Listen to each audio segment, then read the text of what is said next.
Hola, hola amigos, Dios me los bendiga a todos y a cada uno de ustedes. Bueno, bienvenidos a un programa más, como todos los jueves, de una hora con Dios, aquí en la plataforma de Facebook de Nutrición Celestial y también a través del canal de YouTube Luis Diego Zúñiga Gutiérrez. Qué privilegio y qué bendición estar con todos y cada uno de ustedes hoy. Jueves 6 de marzo del año 2025. Bueno, este año va muy rápido, va muy rápido. Y qué alegría estar con todos y cada uno de ustedes. Bueno, hoy vamos a tener en este espacio de una hora con Dios, vamos a tener una segunda parte de un conversatorio que iniciamos con la parte 1 hace 15 días, denominado Me voy de la iglesia. Entonces decidimos hacer una segunda parte llamada No vuelvo a la iglesia, para analizar un poquito acerca de las debilidades en la parte eclesiástica, las debilidades de los pastores, de los líderes, pero no solo las debilidades, sino también los aciertos, las cosas que los ministros de Dios están haciendo bien. La palabra de Dios dice que los pastores velan por nuestras almas, por eso tenemos que cubrirlos en oración y orar por ellos. Y la intención de este conversatorio es hacer conciencia de lo que está pasando, si hay algunas cositas que nosotros como miembros de una congregación estamos fallando.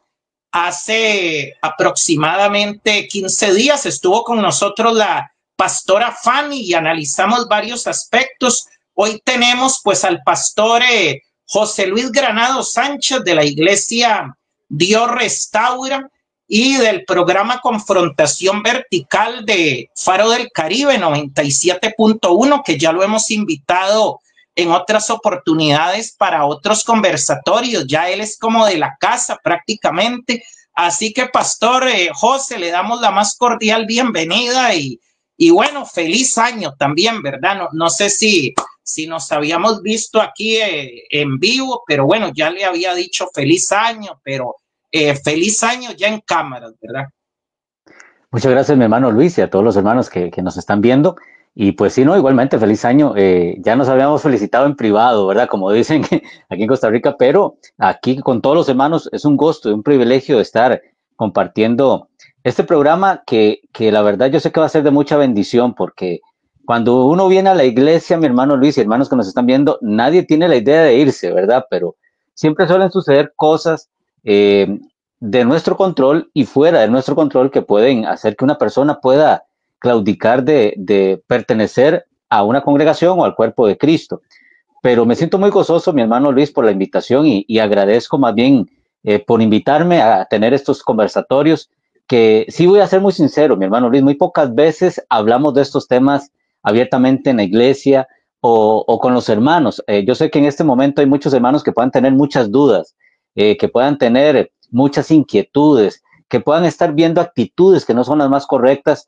Y no sé si usted me permite decirlo, pero si tienen alguna pregunta, pueden mandarla también, ¿verdad? Y yo sé que usted, mi hermano Luis, las va a leer y vamos a también, pues, en cierta forma, evacuar dudas, que pienso que este tipo de conversatorios es para eso, ¿verdad? Para que los hermanos más bien afiancen la fe y sobre todo sepan que el Señor los manda o nos manda a pertenecer al cuerpo, ¿verdad? Al cuerpo de Cristo, que es la iglesia, y a dar frutos en ella. Es por eso que me siento gozoso en esta segunda parte y esperemos en el Señor que salgamos cimentados y sobre todo con un propósito, y es pertenecer y servir al Señor donde el Señor nos plantó en algún momento. Y para estos hermanos que tal vez están claudicando en dónde me congrego, en dónde no, le voy a decir que busque una iglesia pronto, porque al fin y al cabo la iglesia, el Señor la ama, el Señor la cuida y el Señor hasta el día de hoy le da su poder para que siga siendo la obra misionera que tiene que ser. Amén, así es. Bueno, saludamos a Elena Fallas, que dice bendiciones en esta hermosa noche. Elena Fallas desde el bello lugar de Puriscal, tierra de los chicharrones. Vamos a ver qué día nos vamos por allá a comer unos chicharroncitos.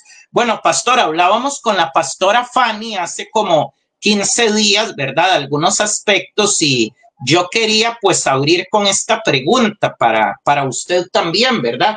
Que aunque las iglesias cuentan con un equipo de bienvenida, que por lo general los hermanos se ubican en la puerta de la iglesia y le da la bienvenida a todos los hermanos que entran, digamos, hay personas que llegan por primera vez, pero muchas veces no los saludamos o, por ejemplo, tiene que el pastor en la mitad del culto, cuando termina la adoración, ¿verdad? Decir, acérquese a alguien, salúdelo si usted no lo conoce, ¿verdad?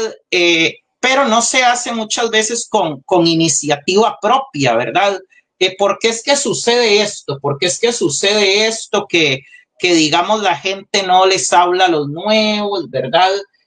No conversan con ellos para irlos integrando, ¿verdad? Me decía una hermana en estos días, una compañera de clases, que en la iglesia de ella es una iglesia muy chiquitita y que por lo general ellos al final del culto hacen como un cafecito, ¿verdad? Un cafecito con un sanguchito y todo para compartir. Bueno, me sorprendió lo que ella me dijo porque, o sea, nos hemos vuelto como muy fríos, ¿verdad?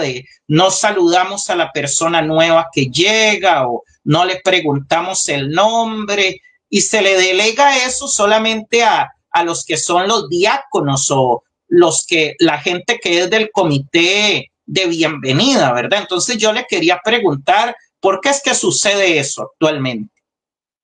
Bueno, cuando nosotros vemos que la iglesia, hablemoslo así, la iglesia primitiva nace en un contexto de persecución, por qué no decirlo, pero también de unidad, ¿verdad?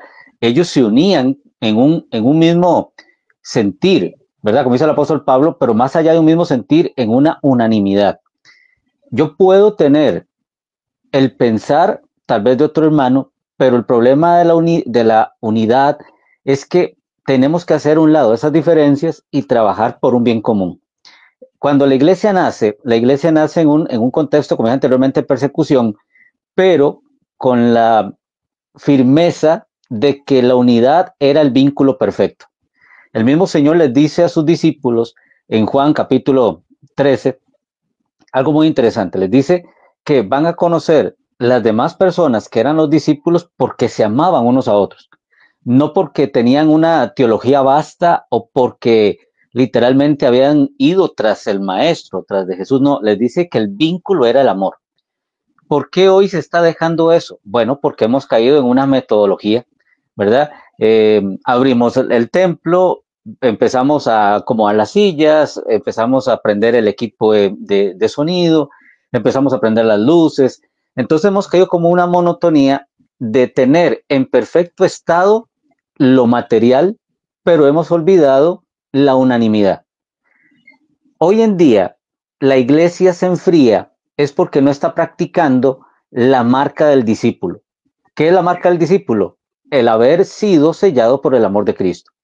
Ahora bien, dejando claro esta parte de la marca del discípulo, tenemos que entender que el vínculo perfecto es el amor.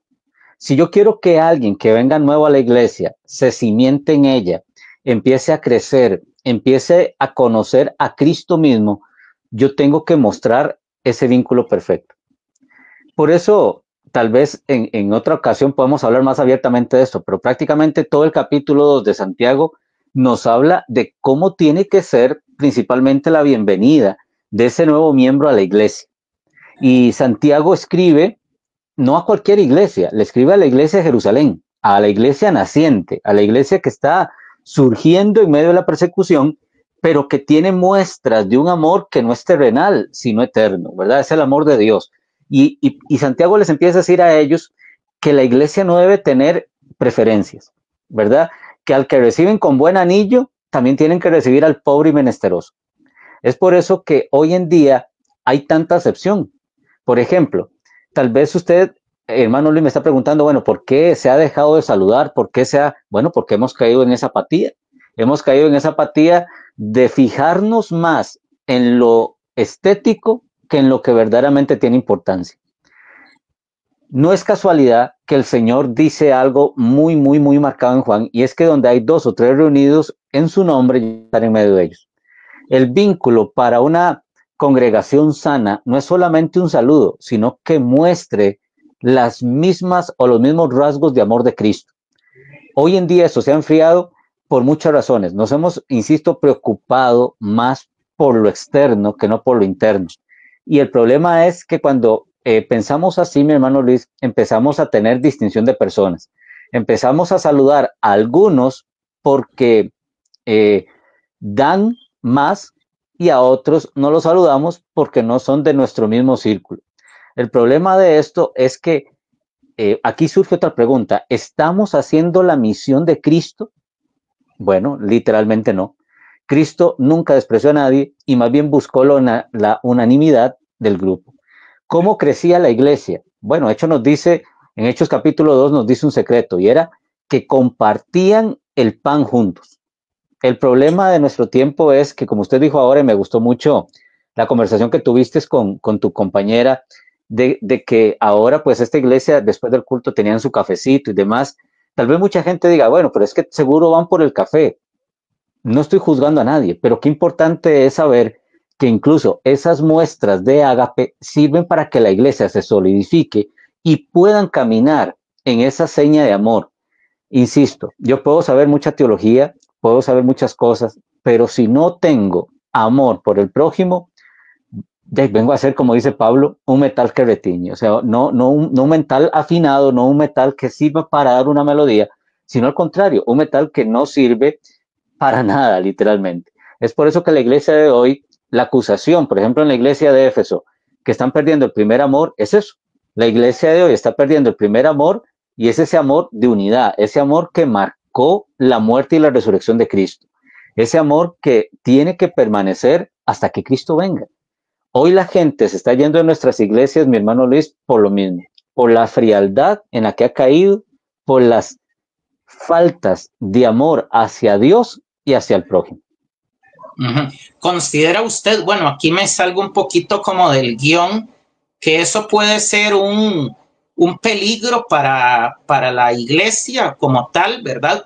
Tomando en cuenta que ahora hay muchos credos religiosos y por decirlo así, muchas sectas, ¿verdad? Hace poquito hubo una celebración en el parque de Cartago, ¿verdad? Yo realmente me sorprendí cuando vi la noticia porque estaban celebrando el año nuevo chino, y ya le explicaban a la gente que este era pues el año de la serpiente. Y bueno, yo me sorprendí porque vi mucha gente interesada en eso y incluso gente que conozco cristiana, ¿verdad? Interesada en esas cosas, ¿verdad? Y no sé si eso constituye un peligro. También una vez hablé con un señor que tenía una tienda a la par de donde yo trabajaba, y él era iraní, era de esta religión de los Bahá'í, ¿verdad?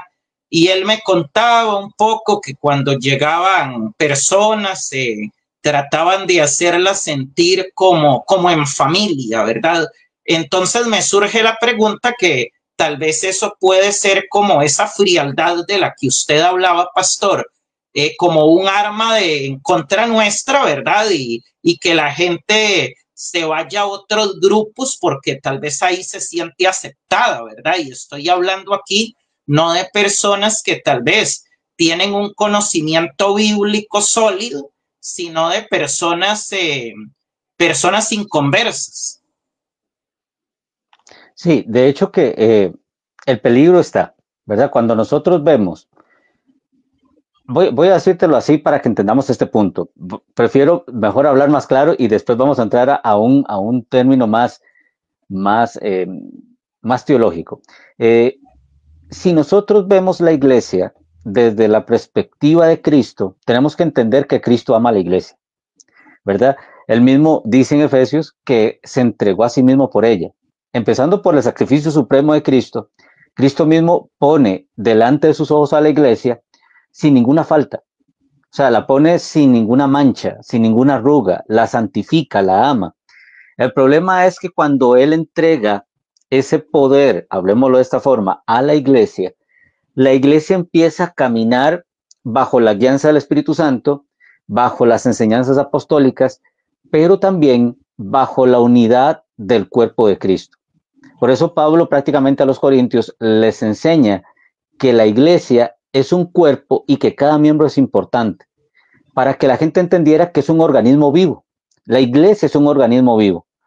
Ahora, si alguien, por decirlo así, no tiene una muestra de amor hacia otra persona o no tiene una muestra de afecto, ¿cómo va a darse cuenta esa persona que le ama? ¿O cómo se va a dar cuenta esa persona que tiene una alta estima por ella? Porque es carente de estas muestras de cariño y de aprecio.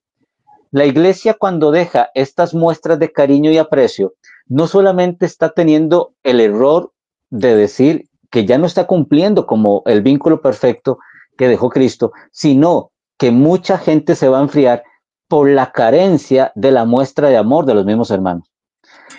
Insisto, Santiago nos da todo un capítulo con respecto a esto, pero Santiago es muy categórico. Santiago le escribe a la iglesia de Jerusalén, la mayor parte judíos cristianos, y él les dice algo muy interesante. O sea, si ustedes quieren cumplir la ley, amen a su prójimo. Así de simple. El problema de nuestro tiempo es que si no mostramos esto, déjeme decirle que el mundo sí lo va a mostrar, y de una forma errada. Un amor distorsionado, un amor pasajero o emocional. La iglesia tiene un amor eterno. Cristo todavía ama a la iglesia. Y déjenme decirle a los hermanos que nos están viendo que se duele cuando veo una iglesia frívola, en el sentido apática, que no cuida las almas que el Señor pone al cuidado de esa congregación. El Señor verdaderamente se enoja, se lastima. ¿Por qué? Porque nosotros debemos de entender que la iglesia, aparte de enseñar la escritura y formar el corazón del creyente, asiente al amor de Dios. O sea, una de las cosas que cambia el corazón del hombre, mi hermano Juan, es el amor de Dios. El amor de Dios nos enseña a que no éramos merecedores de ese amor, pero tanto es el amor del mismo Dios que nos acepta, nos perfecciona, nos justifica, nos santifica para presentarse a esa iglesia al mismo sin mancha y sin arruga. Tal vez muchos hermanos en este momento pueden estar preguntando, bueno, si Dios la ve así, ¿por qué hay tanta frialdad en la iglesia? Ya esto es una cuestión humana, una cuestión que el hombre tiene que aprender a cambiar. Quiero decir esto con mucho respeto, mi hermano Luis y hermanos que nos están viendo, pero muchas veces la congregación es el reflejo del pastor. Si el pastor es una persona que no le gusta, hablemoslo de esta forma, tener ese contacto humano, ¿verdad? Como dice Pedro, con todo ósculo santo, o sea, con todo un saludo santo, como verdaderamente hijos de Dios, la iglesia va a tener ese mismo resultado. La iglesia siempre va a ser la proyección del pastor. Si el pastor es una persona carente de ese amor de Dios, el problema es que la iglesia lo va a notar y se va a comportar así, porque ven que eso es bueno. Ahora, ¿Dios nos manda eso? No, al contrario, nos manda tener esa comunión uno con otro, nos manda tener esa coinonía uno con otro, y ¿por qué no decirlo? Llevar las cargas unos a otros. Usted pregunta que si eso es un arma de doble filo. Claro que sí. Si la iglesia no cambia la perspectiva y sigue igual de fría, déjeme decirle que el mundo engañoso y su amor engañoso van a envolver, aún así sea hasta los creyentes. Es por eso que hoy en día, mi hermano Luis, hay tanta carencia de responsabilidad y compromiso en la iglesia. ¿Por qué? Porque están carentes de ese amor que los une. Hemos tomado la iglesia como un club social, hemos tomado la iglesia como una reunión casual, pero no con el sentido correcto, celebrando la victoria de Cristo, celebrando la vida de Cristo, celebrando la revelación de Cristo. Cuando la iglesia entienda que cada vez que se reúne celebramos estas cosas, el amor va a crecer. Pero si lo tomamos como simplemente una reunión más, un culto más, el problema es que esa apatía va a hacer que la persona se enfríe y el nuevo creyente mejor siga estancado en el mundo, que le presenta un amor engañoso, ¿por qué no decirlo?, pero que no lo lastima. El problema de la iglesia que tiene una apatía o que muestra apatía es que en vez de ayudar a la persona a entender que Dios le ama, va a representar a un Dios que es en su cierta forma despreocupado, que en su cierta forma no quiere nada con la persona. Es por eso que cuando alguien viene nuevo a la iglesia, el deber del cristiano es mostrar a un Cristo que le quiere recibir con los brazos abiertos. Si yo no aprendo a ver a Cristo en mi hermano, hay un problema muy serio, mi hermano Luis. Y ese es el problema de la apatía. Sí, bueno, ahí me da preámbulo para hacerle la siguiente pregunta, pastor, que ¿cómo se debe recibir a la persona nueva que viene por primera vez a la iglesia? Tal vez hablamos de personas heridas, personas lastimadas, personas que tienen el corazón roto, dañado, ¿verdad? Y bueno, muchas veces se hace como acepción de personas, ¿verdad? Ay, cómo viene vestida esa persona, qué barbaridad, cómo, ¿verdad? Y muchas veces se señala a la persona o tal vez se comparten mensajes que son de condenación, Entonces, ahí me voy a esto. ¿Cuál es la manera correcta de por ejemplo, interactuar con una persona nueva, ¿verdad? Y lo que viene después, ¿verdad? Yo sé que en muchas iglesias hay lo que se llama el departamento de consolidación, que bueno, le piden los datos y todo esto, ¿verdad? Para integrarlo, ya sea una célula, ahora se le conoce con otro nombre, grupo de alcance, o hay otro nombre que se usa mucho, grupos en casas, ¿verdad? Entonces, ¿cuál es la manera correcta para interactuar con estas personas y, como la palabra lo dice, irlas consolidando, irlas integrando de manera que ellas sientan ese amor del que la palabra de Dios habla, ¿verdad? Y que usted nos expresaba anteriormente, y que no se sientan presionadas tampoco ellas ni asfixiadas? Esa es una pregunta interesante porque cuando nosotros nos preguntamos, bueno, ¿cómo vamos a recibir a esa nueva persona que llega, eh, sea por visita, sea porque ya el Señor le tocó el corazón, bueno, lo que sea? La pregunta correcta es, ¿cómo quiere Dios que yo reciba a esa persona? Y yo sé que tal vez esta pregunta suene como muy trillada, pero la realidad es esa. O sea, cuando yo veo a alguien que entra al templo, sea por la razón que sea, mi deber como hijo de Dios es recibirla con todo el gozo, con todo el amor. ¿Por qué? Porque ella es una persona que el Señor, sea como sea, la llamó para que escuchara su nombre y recibiera el precioso regalo de la salvación. Ahora bien, ¿cómo la recibo? Eso depende de cada persona, pero ojalá que la muestra que le demos a esa persona sea la más sincera. He conocido, y me duele mucho decir esto, y como dice el apóstol Pablo, para vergüenza de vosotros lo digo, ¿verdad?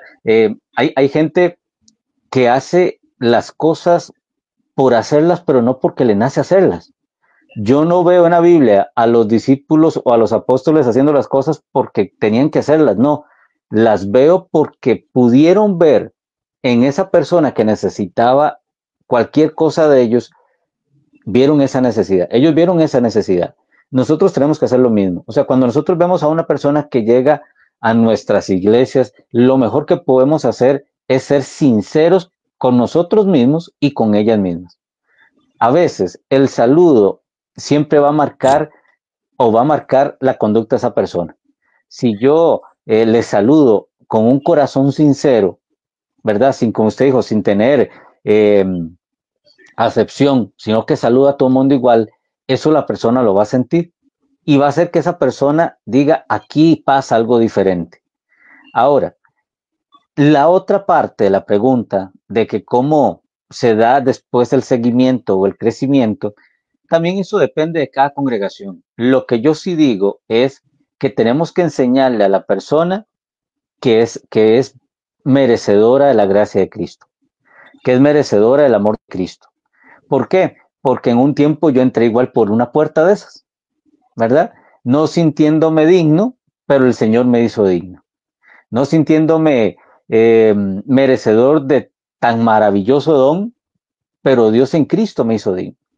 Es por eso que a veces nosotros vemos a alguien que entra y lo atacamos, voy a utilizar el término, lo atacamos muy feo, ¿verdad? Mire, hermano, usted tiene que dejar esto y esto y esto para agradar a Dios. No, es el Señor que cambia a la persona. Es el Espíritu Santo de Dios que cambia a la persona. Mientras la persona escuche el Evangelio, empiece a interactuar con los demás hermanos en la fe y que vean la sinceridad, no la hipocresía, sino la sinceridad de los hermanos, esa persona va a empezar a dar frutos, va a empezar a cambiar su vida porque ya el Señor empieza a tocar el corazón. ¿Por qué digo esto? Porque muchas veces cometemos el error de cuando llega alguien decirle, bueno, usted el lunes viene a discipulado y está bien, hablemosle del discipulado que queramos al Señor, pero recuerde que la obra la hace Cristo y todo empieza en la forma en que llega esa persona a la iglesia. Yo no le puedo quitar a nadie algo que no quiera dejar, mi hermano Luis. Y tal vez aquí muchos hermanos digan, no, pero es que hay que ser radicales, hay que decirle a la persona que tiene que dejar eso. Sí, pero si la persona no ha entendido por la misma revelación del Señor que tiene que dejarlo, esa persona se va a frustrar, lo va a tomar como que la estamos acusando y se va a terminar yendo de la iglesia. Es por eso que Dios, algunos los trata muy rápido para decir este término. Hay algunos que entienden el mensaje del Evangelio muy rápido. Hay otros, hermano Luis, que se llevan más tiempo, pero al fin y al cabo la obra de Dios se hace. La obra de Dios en ellos se cumple. Es por eso que en la forma en que yo recibo a la persona, va a marcar a esa persona para siempre. Si yo lo recibo de una forma hipócrita, que se note, esa persona lo va a notar. Si yo a primera entrada vengo y veo a esa persona y le digo, mire, es que usted tiene que dejar esto y esto, esa persona no va a volver porque lo que se va a sentir es acusada. Es literalmente, bueno, y dice, aquí me están diciendo lo malo, pero no lo bueno. Eso es como cuando uno va a hacer, o cuando uno tiene un niño y solamente lo regaña porque hizo lo malo, ¿no? También felicitémoslo cuando hace algo bueno. El problema de nuestro tiempo es que hemos caído en un error, hermano Luis, y tal vez no es que me esté desviando del tema, pero quiero ser muy franco. Acostumbramos a decirle a la persona que tiene que dejar lo malo, pero no le aplaudimos lo bueno que ha hecho. No le aplaudimos esos pasos de fe que está dando, pasos de fe certeros en la Escritura, que la misma palabra del Señor lo haya redarguido y lo está cambiando. No lo hacemos, porque pensamos que solamente la honra se le da al Señor. No, la Biblia habla de una honra especial a Dios, pero también el amar a nuestro hermano es honrarlo, es respetarlo, es impulsarlo a que cambie. Insisto, una iglesia que sea apática, que no manifieste las marcas de Cristo en el amor, esa iglesia, bueno, y voy a decirlo así, mi hermano Luis, y tal vez nos metamos en un problema los dos, ¿verdad? Esperemos que no, pero una iglesia que no muestre eso, no le podemos llamar iglesia, no le podemos llamar cuerpo de Cristo. Una iglesia que saluda a algunos de la mano y beso y a otros ni siquiera los vuelve a ver, no podemos llamar a su iglesia. Dios no hizo acepción de personas, por lo tanto nosotros tampoco tenemos que hacerlo. Bueno, sí, ya voy a leer comentarios, pero no quiero, digamos, aprovechar este momento de lo que está diciendo el pastor para adelantarme un poquito. Se ha convertido tal vez, pastor, la iglesia como en una organización que le damos más prioridad a por ejemplo, los estatutos de la organización, por ejemplo, cómo está ordenada la organización. Y yo sé que hay cosas que son de carácter administrativo y de carácter organizacional y todo eso. Yo entiendo, por ejemplo, esa parte, ¿verdad? Que no se puede obviar, pero ¿considera usted que se ha perdido como el amor, como la esencia de esa iglesia primitiva del libro de Hechos y se le ha dado como más prioridad a lo organizacional, a lo jerárquico, a los estatutos, a la forma en la cual la gente tiene que vestirse, a esas normas de conducta, que a lo que debe significar verdaderamente una iglesia? Sí, claro que sí. O sea, esto no es, hermano Luis y hermanos que nos ven, esto no es lejos de una realidad. Como usted dice, tenemos que respetar eh, las disposiciones de una organización, pero el problema es que cuando ya pasamos esa línea de poner casi las reglas de la organización a la altura de la escritura, eso es un problema. Ya por lo mismo la escritura fue antes que la organización. Y la escritura no se equivoca, o sea, la palabra del Señor no se equivoca. Si la misma palabra del Señor me dice cómo tiene que ser un culto, yo no puedo brincarme esos pasos. Y quiero dar un ejemplo de esto, mi hermano Luis, si usted me lo permite. Eh, por ejemplo, cuando nosotros leemos la iglesia de Éfeso en Apocalipsis, encontramos algo muy, muy, muy peligroso en el sentido de que si no lo sabemos llevar, cometemos un gran error. Cuando yo leo, por ejemplo, en el versículo 2 del capítulo 2 de Apocalipsis, dice, yo conozco tus obras. Y esto a mí me gusta mucho porque aquí yo veo a Jesús, al mismo Señor de la iglesia, conociendo lo que pasa en la iglesia. Este es el común denominador de las siete iglesias de Apocalipsis. En todas, Cristo conoce la obra de la iglesia. O sea, no es ajeno a lo que está pasando. No es que no está, Él está presente. Pero dejando de lado este común denominador que hemos estado hablando, dice, yo conozco tus obras, tu arduo trabajo y tu perseverancia. Esto a mí me cautiva mucho porque él mismo aquí les está alabando o les está reconociendo que ellos son buenos trabajando, que es una iglesia que se mueve, que a pesar de donde estaba ubicada, era una iglesia que trabajaba junta, que trabajaba unida. Pero vea qué interesante lo que dice después, dice, y que no puedes soportar a los malos. Has probado a los que se dicen ser apóstoles y no lo son, y los has hallado mentirosos. Has sufrido, has sido perseverante, has trabajado arduamente por amor de mi nombre y no has desmayado. Cualquiera que lea estas dice, wow, esta iglesia no tiene ninguna falla, no tiene nada malo. O sea, tienen una enseñanza doctrinal perfecta, tienen un discernimiento espiritual perfecto, tienen obras de momento perfectas, pero la queja de Jesús contra esta iglesia no es solamente que estaban haciendo eso, sino que lo estaban haciendo con un enfoque incorrecto. Les hacía falta la espiritualidad, o sea, les hacía falta el amor hacia Dios mismo, porque el hecho que una iglesia esté haciendo obras no quiere significar que tenga amor de Dios. Pero aquí les pasa algo muy interesante. Y dice el versículo 4, pero tengo contra ti que has dejado tu primer amor. El primer amor es hacia Dios, pero como rebote afecta al hermano. O sea, podemos tener una iglesia que organizacionalmente sea perfecta, pero si no ama al que viene entrando, si no lo establece, no lo afirma en la fe y no lo enseña a caminar porque le falta amor, de ahí, la misma acusación que tiene Jesús aquí para esta iglesia es para la iglesia que solamente se fija en organizacional. Yo siempre he dicho algo, mi hermano Luis, y este es mi pensar, o sea, es el pensar del pastor José Luis Granado Sánchez, no es que sea así, pero una cosa es el marco de iglesia y otra cosa es un marco empresarial y otra cosa es un marco organizacional. Son buenas las organizaciones, pero cuando eso nos quita la libertad de servir a nuestro hermano, a nuestro prójimo, con el amor de Cristo, ya estamos cayendo en el mismo error de la iglesia de Éfeso. Podemos estar trabajando, pero nos hemos olvidado del primer amor. El problema de nuestro tiempo hoy es que hay muchas organizaciones que ya están infiltrándose en la iglesia y han metido la idea del marketing. O sea, vamos a llamar al grupo tal y le vamos a dar una camisita de un color distinto al otro, ¿verdad? Como marketing, ¿verdad? En el sentido más empresarial. Ya los pastores ya no les gusta que les llamen pastores, sino motivadores o de otra índole. ¿Por qué? Porque nos hemos metido en el ámbito organizacional empresarial. La iglesia no es un ámbito empresarial, es un organismo que tiene la vida de Cristo. Es por eso que la persona que llega y se implanta en este cuerpo va a tener una vida o la vida de Cristo. La iglesia de Éfeso tenía una vida, pero la organización o el sentido de estar organizado, de que mira, probemos al falso, enseñemos lo que es correcto, hagamos esta otra cosa, perdieron el rumbo de lo que era el primer amor.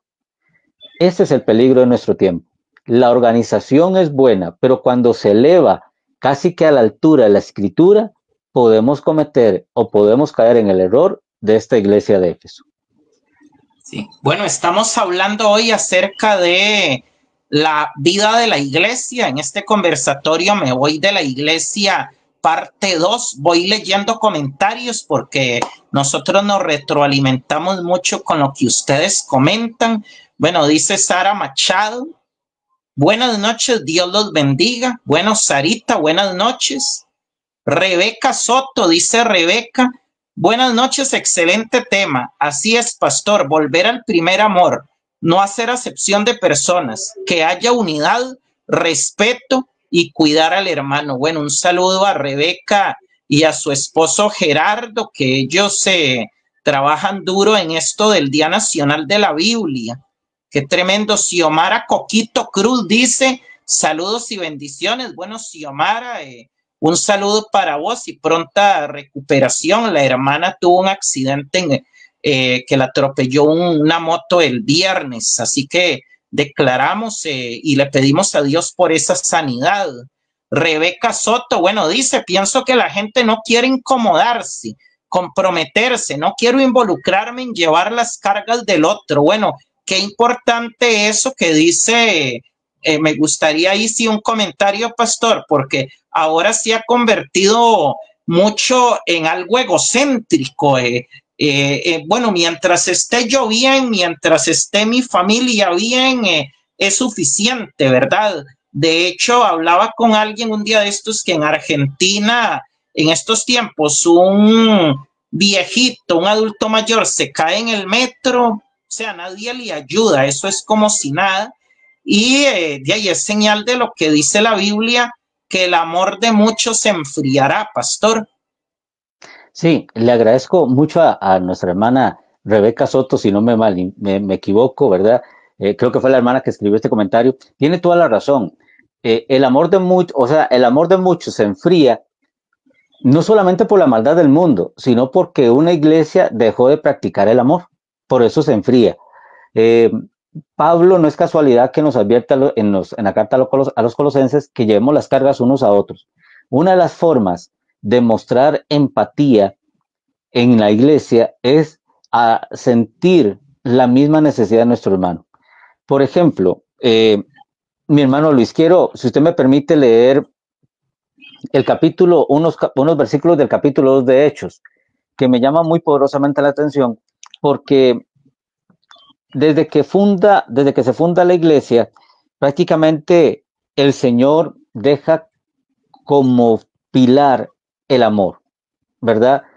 Y el amor es, una cierta forma, soportar y darse a conocer esa necesidad. Pero vea qué interesante, porque dice el versículo 42 del capítulo 2, y perseveraban en la doctrina de los apóstoles, en la comunión unos con otros. Esto me gusta mucho. En la comunión unos con otros. O sea, no había persona que no se involucrara con otra. Todos tenían en común todas las necesidades. Es más, voy a brincarme unos pasajes más adelante. Y dice el versículo 44. Todos los que habían creído estaban juntos y tenían en común todas las cosas. Esto es algo precioso. No solamente estaban juntos, sino que los problemas no solamente la llevaba uno, sino todos. Sigue el versículo 45. Vendían sus propiedades y sus bienes y lo repartían a todos según la necesidad de cada uno. Una cosa es, el problema de nuestro tiempo es que las muestras de amor son muy falásicas, o sea, son muy fabulísticas, ¿verdad? Esta gente era, hablemoslo así, de hechos en mano, ¿verdad? Vendían sus propiedades para suplir la necesidad del otro. Había un amor que los unía tanto, había un amor que no era humano. Es que, mi hermano Luis, aquí yo quiero, y hermanos, que entendamos esto. O sea, ellos aquí no estaban mostrando un amor humano, estaban mostrando un amor divino. El Señor les había dado ese amor para que se amaran, pero no solamente que se amaran y no pelearan entre ellos o que hubieran chismes, no, no, es que les había dado un amor que preferían ellos quedarse sin nada para ayudar a los demás. Esto es lo interesante. Hoy en día la iglesia se ha preocupado más por acarrear hacia adentro que hacia afuera, ¿verdad? Tenemos la manipulación del diezmo y la ofrenda, y aclaro, es importante el diezmo y la ofrenda en la iglesia, pero cuando se manipula para tener una riqueza hacia adentro y no suplir las necesidades de los hermanos, eso no podemos llamarlo, insisto, amor de Dios. Esta iglesia crecía, esta iglesia de hechos crecía, ¿por qué? Porque habían entendido que la única forma de vencer al mundo y al amor del mundo era uniéndose en un amor que viene de Cristo mismo, un amor que les perdonó su pecado y que ahora les enseña a vivir como hermanos en la fe. Esto es impresionante. Es por eso que hoy en día la iglesia, en vez de crecer, decrece, pero no es por culpa de Cristo, ni por culpa de Dios, ni porque el Espíritu Santo se ha ido. No, es porque nosotros mismos hemos desplazado la presencia de Dios por métodos meramente humanos y hemos dejado de practicar lo primordial y lo esencial, que es tener las necesidades del uno y del otro. Sí, bueno, vamos a seguir, vamos a entrar en otra materia fundamental. Muchas personas que alguna vez fueron a alguna congregación se fueron por problemas con el pastor, con el líder, por problemas de calumnias, ¿verdad? De hecho, me pasó la semana pasada que un compañero en donde yo trabajo me comentaba que él no volvió a ninguna iglesia, ¿verdad? Que él no volvió a ninguna iglesia porque él fue durante algún tiempo a una iglesia, él estaba joven y estaba recién convertido, pero hubo una vez una fiesta y de ahí las hijas del pastor se fueron y se fue él y otros muchachos y todo. Y bueno, después el pastor se dio cuenta en lo que andaban las hijas y todo eso. Y bueno, le echaron la culpa a él y a los otros muchachos de ser como una mala influencia, ¿verdad? Entonces él pues se sintió muy mal y él dijo, ya yo no vuelvo a ninguna iglesia, ¿verdad? Y él, bueno, se decepcionó, ¿verdad? La pregunta aquí es la manera en que se manejan los conflictos con los miembros, ¿verdad? El quien tuvo la culpa y el quien no tuvo la culpa, ¿verdad? Y bueno, no solo en ese tipo de casos, pastor, como el que acabo de mencionar de estas muchachas, ¿verdad? Hijas del pastor, sino de situaciones que llegan a oídos del pastor, ¿verdad? Por ejemplo, de ahí, pastores, que le di trabajo a un hermano, le di trabajo a fulanito de tal y de ahí metí a fulanito de tal para que me hiciera ese trabajo y de ahí me robó una plata, ¿verdad? Y de ahí muchas veces el pastor pues le da la razón a la persona como que tiene más poder económico, ¿verdad? Al patrón, ¿verdad? De ahí que al trabajador, por así decirlo, ¿verdad? Porque el patrón es el que diezma más y ofrenda más o es columna de la iglesia, ¿verdad? Entonces aquí la pregunta concreta es si fallan los pastores en resolver este tipo de situaciones y aplicar la disciplina, la corrección con amor y la asertividad, ¿verdad? En asegurarse tal vez quién es el que incurrió en el error y todo, y a la hora de aplicar la disciplina, y que tal vez eso ha generado como apatía. Claro, claro. De hecho que el problema de una cosa siempre va a ir ligada a la otra, ¿verdad? Cuando yo veo la apatía en la misma reunión, en la misma congregación, lógicamente sé que hay preferencia de una o de otro lado. Eso va a afectar. Ahora, Cuando hay carencia de sabiduría, siempre me voy a inclinar más hacia un lado de la balanza. Es sabio, y digo esto con mucho respeto, pero un líder, un pastor que solamente escuche una versión y de ahí saque una conclusión del tema, es falta de sabiduría. A veces es bueno escuchar las dos versiones y no poner prejuicios o favoritismos en la mesa mientras estamos resolviendo esto. El problema de las indisciplinas, mi hermano Luis y hermanos que nos ven, siempre va a pasar. Es una iglesia humana con un poder divino, ¿verdad? El poder divino cambia a la persona, pero aún así las afeliencias de la humanidad siempre van a seguir. O sea, la parte humana siempre va a ser muy marcada, ¿verdad? Vamos a tener hermanos que se van a enojar, vamos a tener hermanos que van a inventar un chisme, vamos a tener hermanos que van a inventar una disensión. Eso siempre va a pasar porque la iglesia es con humanos. Si no fuera así, no podríamos decir que sea iglesia, ¿verdad? Pero aquí el asunto es que si, o cómo resolvemos eso. Bueno, recuerde que ante todo, tiene que pesar también, y sigo insistiendo, ese amor de Dios, ¿verdad?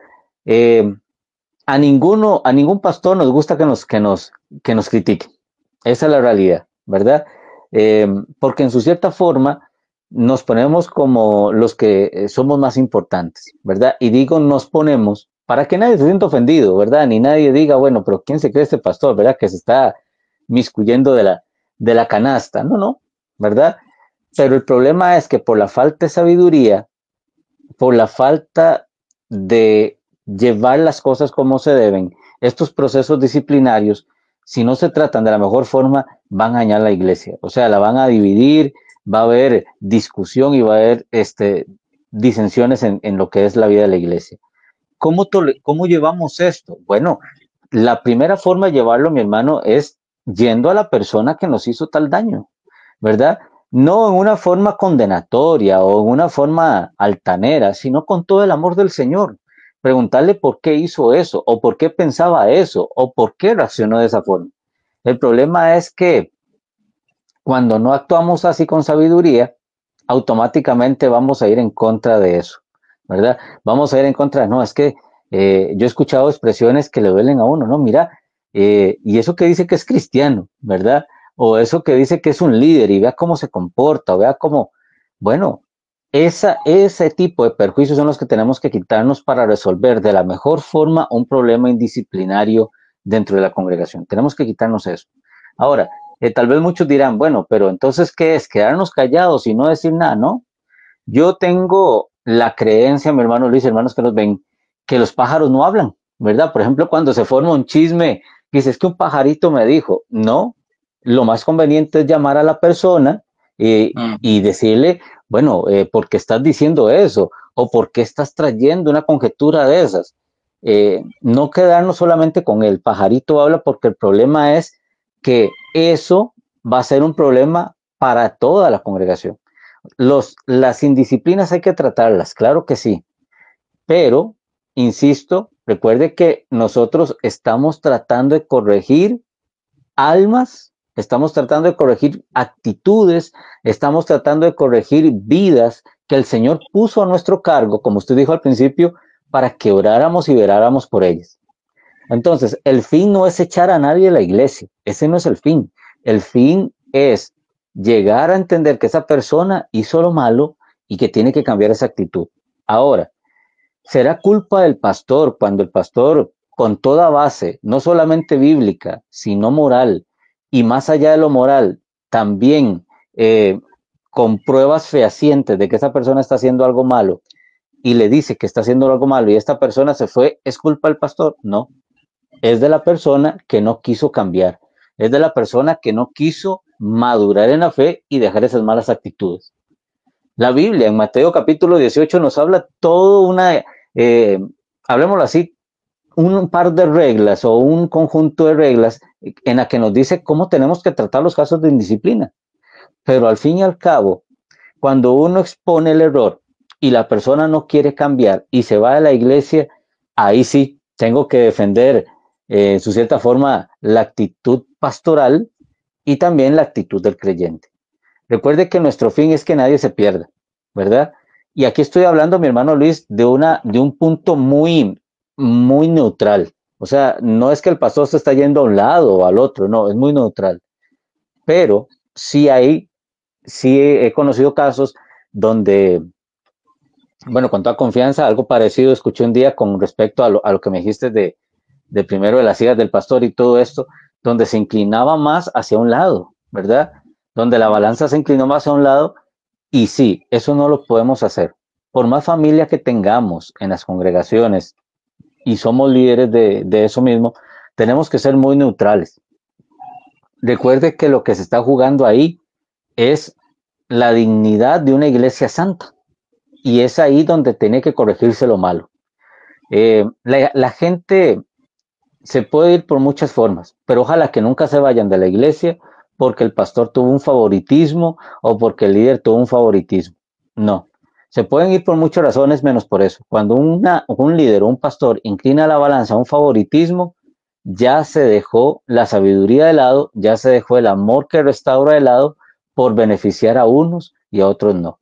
Ahora bien, eso es por un lado. El otro lado, cuando la gente se va porque no quiso arreglar un problema, porque no quiso acercarse abiertamente donde el pastor o donde el líder y decirle, mire, es que a mí me estorba esto o no me gusta esto y se va sin arreglar nada, ahí la culpa no es de la iglesia, es de esta persona que literalmente dejó que Satanás envenenara su corazón y se fue.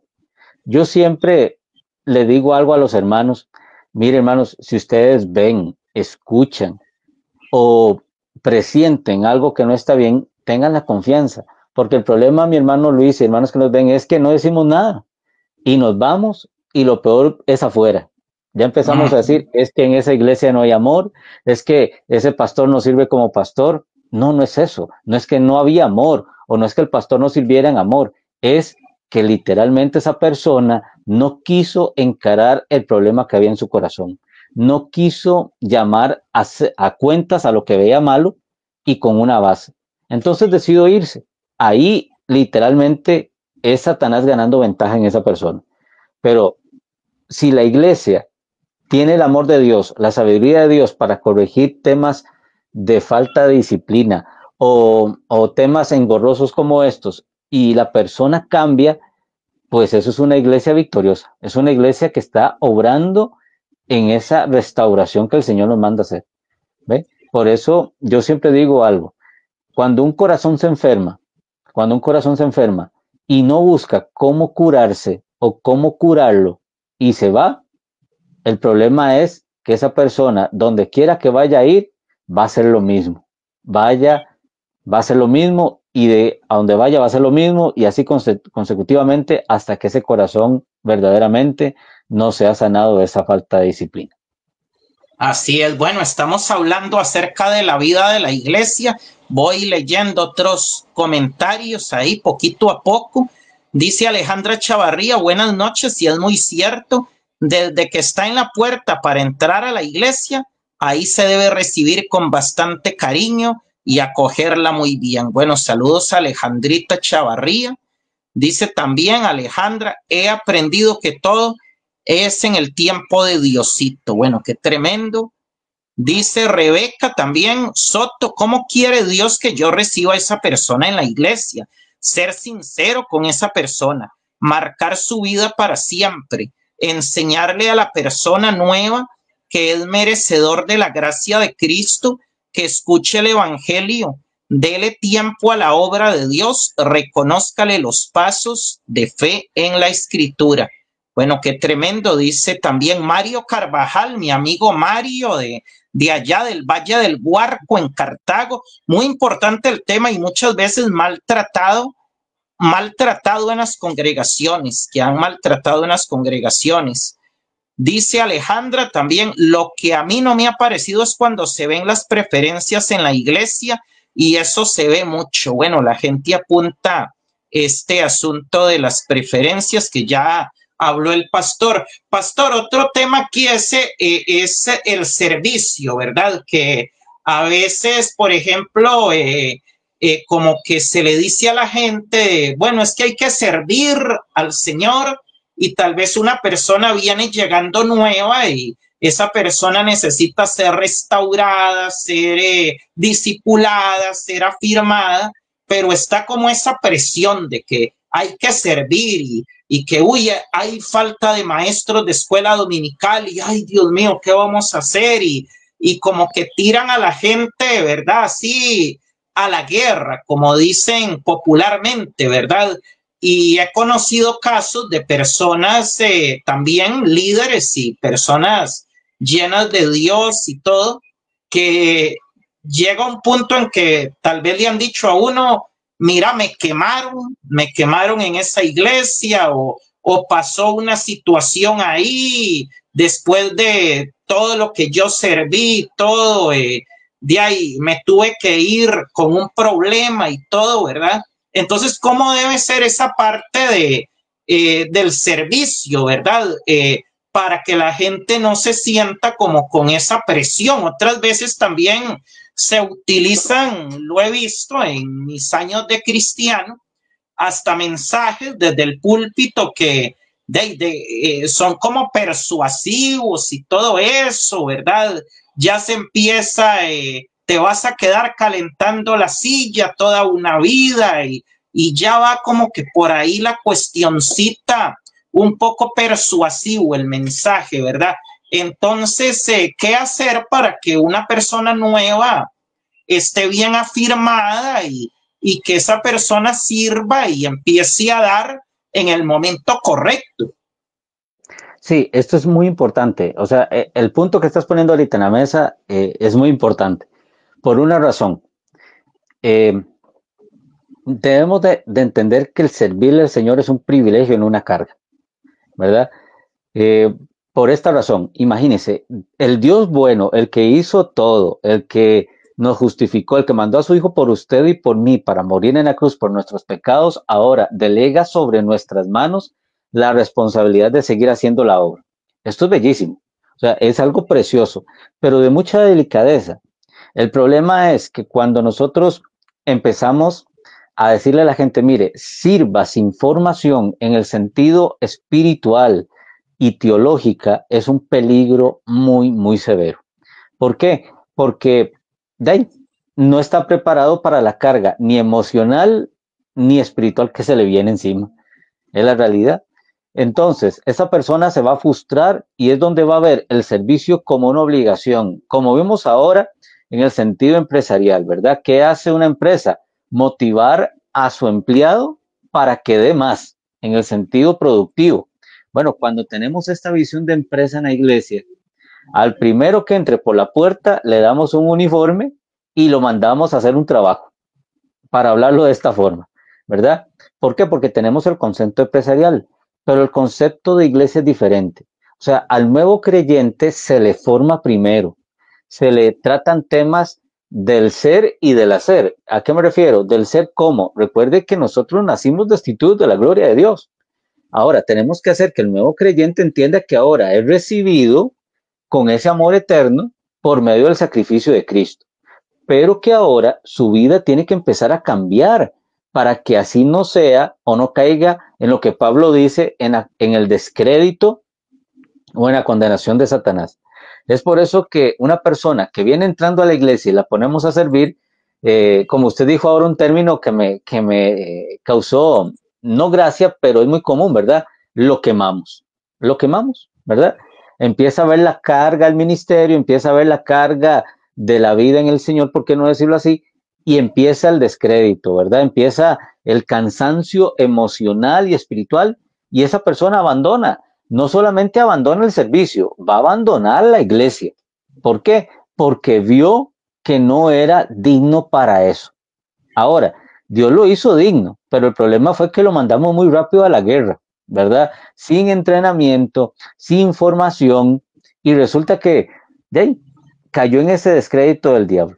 Quiero leer, si usted me permite, mi hermano Luis, Timoteo. Timoteo es muy sabio. Bueno, Pablo le escribe a Timoteo con respecto a no solamente a los obispos, sino también a los que quieren servir a las mesas, como los diáconos. A mí me gusta mucho la carta de Timoteo, porque para los hermanos que nos ven, la carta de Timoteo no solamente es doctrinal. Imagínense y póngase a pensar esto, mi hermano Luis y hermanos que nos ven. Qué interesante es que Pablo le diera la carta a Timoteo y que Timoteo la tendría que leer a toda la congregación, principalmente el capítulo 3 de la primera carta, que dice, bueno, hoy vamos a leer, voy a parafrasear un poco, hoy vamos a leer el capítulo 3 de la carta que nos mandó Pablo, el requisito para el obispo. Mire, ustedes ahora tienen que verme a mí como pastor, a ver si yo cumplo estos requisitos. ¡Wow! Esto es algo impresionante, o sea, Pablo le está dando a la iglesia, a toda la congregación, no solamente al pastor, sino a toda la congregación, el ejercicio de elegir a los líderes, no cualquiera, sino que sean hombres que ya hayan sido probados y reprobados por el Señor y por el mismo pueblo. Es por eso que lo que voy a leer para mi criterio es importante. Dice, primera carta de Timoteo, capítulo 3, versículo 8. Los diáconos asimismo deben de ser honestos, sin doblez, no dados a mucho vino, ni codiciosos de ganancias deshonestas, que guarden el misterio de la fe con limpia conciencia, y estos también deben de ser sometidos primero a prueba, y luego, si son irreprochables, podrán ejercer el diaconado. Esto es algo muy interesante, mi hermano Luis, porque aquí quiero ser muy sincero, sin ofender a nadie, pero el servicio al Señor es una perla que yo tengo que cuidar y apreciar. Es por eso que el Señor no le da una perla a alguien que no la aproveche, sino a alguien que ya ha sido probado y reprobado. Yo no soy de los pastores, y hablo de mi persona como pastor, yo no soy de esos pastores que vienen entrando y como dije anteriormente, le damos la camiseta y vamos ya. No. En mi caso, yo primero lo pruebo. ¿Por qué? Porque a veces queremos servirle al Señor, mi hermano Luis, con las intenciones incorrectas. Le queremos servir al Señor por la fama, le queremos servir al Señor por el dinero, queremos servirle al Señor porque nos gusta tal vez una hermana en la iglesia, no sé, ¿verdad? Digo esto con mucha sinceridad. O sea, vamos a servirle a Dios con motivaciones incorrectas, pero no verdaderamente porque hemos sentido el llamado de Dios, no porque hemos sido probados en nuestra misma fe para seguir adelante a través de las adversidades. No, eso no lo vivimos. Entonces, el problema es que si le damos una perla a este tipo de personas, la va a desperdiciar, la va a desperdiciar. Y cuando una persona desperdicia eso, su corazón se va a endurecer, se va a retroceder ese proceso de Dios en la persona y esa persona termina muriendo espiritualmente. Es por eso que hoy en día vemos a muchos que nos topamos en la calle y le preguntamos, bueno, ¿por qué dejaste ir a la iglesia? No, pues es que yo estaba en el grupo de alabanza, pero ya ahí me cansé. Eso le dicen a uno, me cansé. Bueno, ¿por qué se cansó? Porque estaba sirviendo de una forma incorrecta. Estaba sirviendo con una motivación incorrecta. Pablo le dice a Timoteo, pruébelos, porque tal vez tengan mucha emoción, tengan mucho vigor, pero no la actitud correcta. Y eso es lastimar el corazón del creyente. Por eso es que, voy a decírselo así, cuando el Señor empieza a llamar a los apóstoles, a cada uno de los 12, primero trató en ellos el proceso formativo. Vea que fue casi hasta el final del ministerio de Jesús que Él los empezó a mandar de 2 en 2. Vivieron con el mismo Cristo, Cristo les enseñó hasta que ellos mismos vieran y se asentaran en su fe. No es que porque hoy llamó a Pedro, ya mañana, Pedro, recuerda que ayer te dije que era pescador de hombres, pues muy bien, vaya. No, Pedro fue formado en su carácter primero, para después, ahora sí, ser pescador de hombres. ¿Y cómo me doy yo cuenta de eso? En Hechos capítulo 3, en el discurso que da el apóstol Pedro. O sea, vea todo el proceso que pasó el apóstol Pedro para llegar y hablar y convencer a 5,000 personas de que Cristo era el Señor. O sea, vea todo el proceso que pasó, ¿verdad? A veces nosotros, amado hermano Luis y hermanos, decimos, bueno, vamos a poner a fulano de tal porque veas que él habla bonito, mire, él tiene mucha dinámica para hablar. Esas son cosas secundarias. Primero se forma el corazón del creyente y después, ya ahora sí, le empezamos a enseñar cómo servir amor, cómo servir en el amor de Dios a los demás. Probémoslo. Yo me quedo con eso, mi hermano Luis, de probar en su cierta forma la perseverancia incluso dentro de la congregación. Hay hermanos que dicen, bueno, ya tengo una semana aquí, pastor, y ahora sí estoy listo, ¿verdad? No, la perseverancia es importante, ¿verdad? Si ese hermano ya tiene una perseverancia y ha sido en su cierta forma fiel, y no me refiero a que todos los domingos va al culto, no, sino que ha sido fiel, no se ha alejado del Señor, muy bien, démosle una responsabilidad de un cargo. Pero si no es así, esta persona va a caer en el descrédito de Satanás. Se va a llenar tanto de ego que puede caer en sí mismo. Ese es el peligro.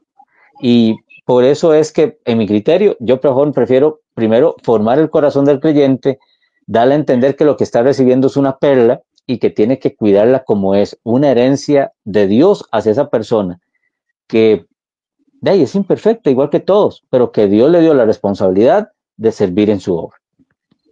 Sí, amén. Dice Nenita Fonseca, es cierto, si hablamos cuando no nos gusta algo bueno, no entendí muy bien hablemos antes de tomar decisiones, es lo que quiso decir.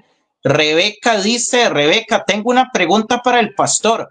¿Cómo hace una oveja que fue lastimada por los líderes y el pastor, que le han hecho injusticia, menosprecio, y el pastor no reconoce su error? La oveja se fue de la iglesia. ¿Cómo la aconsejaría? Bueno, qué importante esta pregunta de Rebeca, porque la persona se puede sentir dañada, lastimada. Muchas veces cuando una persona se va de una iglesia, conozco casos, la tacharon de rebelde, es que esa persona es rebelde y por eso se fue y todo. Entonces la persona trae como ese sentimiento de culpa y se siente sin cobertura, por así decirlo, ¿verdad? Entonces, tal vez la pregunta es, ¿cómo así una oveja que fue lastimada por los líderes y el pastor no reconoce su error? La pregunta es, ¿cómo la aconsejaría? Ok. Bueno, esto es una pregunta bastante interesante y la respuesta tiene que ser aún más, ¿verdad? En el sentido de que es un tema serio. Si ya esa persona fue a hablar con el líder y no hizo caso, fue a hablar con el pastor y el pastor no hizo caso, mi consejo es que salga de ahí, ¿verdad? Porque va a seguir lastimándose a sí misma o a sí mismo, va a seguirse lastimando. ¿Por qué? Porque ya no hay, como dije anteriormente, una parcialidad, o sea, ya hay una parcialidad. La balanza se está inclinando hacia un lado, ¿verdad? Lastimosamente, esto es muy común, pero quiero también decir lo importante del consejo que quiero dar ahorita. Dios no tiene la culpa de esto, mi hermano Luis y hermana que nos hace la pregunta, Dios no tiene la culpa, ¿verdad? Recuerde que Dios deja la obra en manos imperfectas, como la de nosotros. Dios no tiene la culpa, pero sí es bueno que busque otro lugar y sane su corazón. No es que por esto nos vamos a alejar de Dios o decir, es que todos los pastores son iguales. No, porque eso es como decir, yo no voy al hospital porque todos los médicos son iguales, ¿no? En algún momento tengo que ir al hospital porque lo necesito. Bueno, el ámbito de la iglesia es igual. Tal vez de momento en un lugar me lastimaron, pero en otro que vaya, el Señor mismo va a cicatrizar mis heridas y me va a dar a entender que no todos son iguales. El problema es que, insisto, la imperfección del hombre es la imperfección del hombre, pero Dios es perfecto. O sea, Dios quiere que la iglesia sea perfecta. Ahora, esta persona, si ya hizo todo lo anterior, o sea, si ya habló y no hicieron caso y fue tras de eso al pastor y no le hicieron caso, bueno, lo más conveniente es salir de ahí. ¿Por qué? Porque esa misma persona se va a seguir lastimando, ¿verdad? Con el desprecio de aquel que tomó como su pastor y que no la cuidó como se debe, ¿verdad? Esto, hermano Luis, me gusta mucho esta pregunta porque es lo que estamos hablando ahora. Por lo menos esta persona fue y aclaró o intentó aclarar el punto. Hay otras que se van y no dicen nada, ¿verdad? Bueno, en este caso, si ya yo aclaro mi punto y aún así no me atienden, lo mejor es salir de ahí. Es lo mejor. Pero no cerrar mi corazón a decir, Dios es malo, jamás ni nunca. Eso no lo tenemos que hacer. Más bien pedirle a Dios que me lleve a un lugar donde pueda restaurar mi corazón y que ahora sí pueda pertenecer a una iglesia que valoren a las ovejas, que me cuiden, que no solamente me trasquilen por la lana, sino que literalmente me amen como soy, parte de la iglesia. Entonces, a esta pregunta, mi consejo es, salga de ese lugar, pero acérquese a otro lugar para que el Señor sane el corazón de esa persona y pueda ver que la congregación también es fundamental y principal para la vida del creyente. Voy a poner un ejemplo de esto. ¿Qué pasa si yo agarro un carbón de la parrilla y lo saco aparte, ¿verdad? Y lo dejo aparte. Y usted va a empezar a ver que va a empezar a soltar un montón de humo, ¿verdad? Y usted dice, no, está prendido. Sí, pero su fin es apagarse. De momento estará prendido, pero si no vuelve otra vez a meterse dentro de la parrilla, se va a apagar. ¿Por qué? Porque dentro de la parrilla, los demás carbones que están encendidos va a hacer que ese mismo carbón vuelva a prender. Así es nuestra vida. Habrán congregaciones que nos van a lastimar y otras que nos van a devolver otra vez la confianza en el Señor y nos van a hacer sentirnos otra vez útiles para el Señor y para su servicio. Entonces, malas experiencias vamos a tener, mi hermano Luis, hermanos que nos ven, pero el Señor no tiene la culpa, sino que al contrario, nos hace ver todas estas cosas, porque aquí,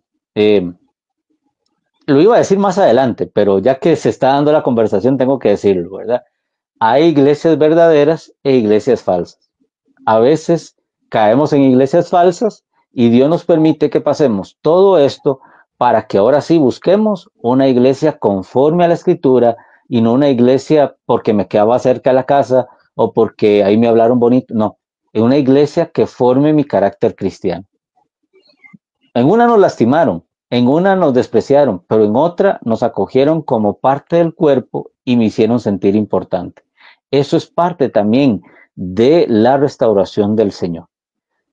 Insisto, espero que este consejo le haya servido a la hermana que nos hace esta pregunta y mi consejo es, vuelva a buscar una congregación, que no deje que Satanás le meta en la cabeza que todas las congregaciones son iguales, porque no, hay congregaciones verdaderas y congregaciones falsas. Sí, pastor, una pregunta con relación a esta pregunta que hacía Rebeca, que me surge.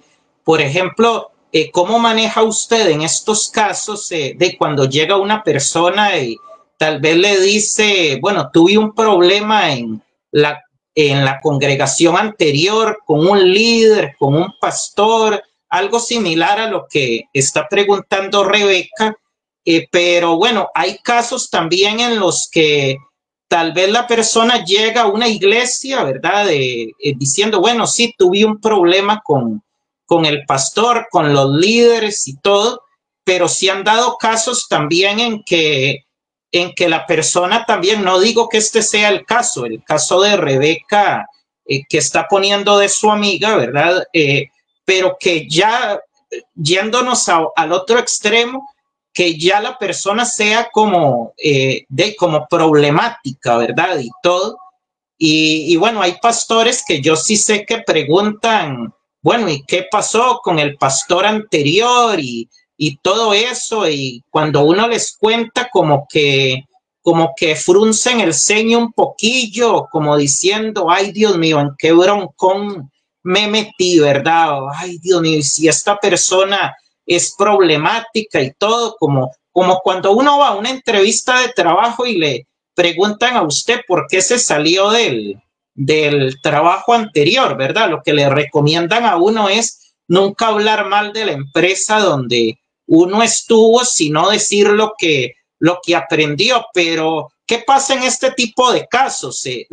Estaba leyendo un libro en esta semana, es un libro que se llama La trampa de Satanás, de John Bevere, que habla de la falta de perdón, y hablaba el pastor ahí de que una vez él dijo que llegó una persona y que había tenido un problema con ese pastor y con el pastor anterior. No, yo creo que Dios me puede usar a mí para restaurar a esa persona. Y bueno, y al final el pastor se equivocó porque ya Después este hermano empezó a crear división entre los mismos hermanos, lo llamó el pastor para hablar con él y todo, y al final se terminó yendo, ¿verdad? Entonces, en ese tipo de casos, ¿cómo hacen ustedes como para saber, digamos, manejar ese tipo de situaciones cuando viene una persona de una iglesia pasada? Puede que en la iglesia pasada eran muy autoritarios y sí, la persona salió muy dañada y todo, pero también hay casos donde tal vez la persona era una persona, digamos, un poquito controladora y todo. Entonces, ¿cómo manejan ustedes esos casos como para saber un poquito de si en realidad fue un caso aislado o es algo ya cíclico, ¿verdad? No sé si me expliqué bien. Claro, bueno, yo conozco a hermanos pastores que incluso llaman al pastor anterior, ¿verdad? Para saber un poco al trasfondo. Yo en lo personal no tengo eso, ¿verdad? A mí siempre cuando llegan este tipo de situaciones, me gusta conversar, pero el tiempo dirá. O sea, yo no puedo decir a cierta forma o etiquetar a una persona y decirle, mira, sí, va a ser lo mismo aquí.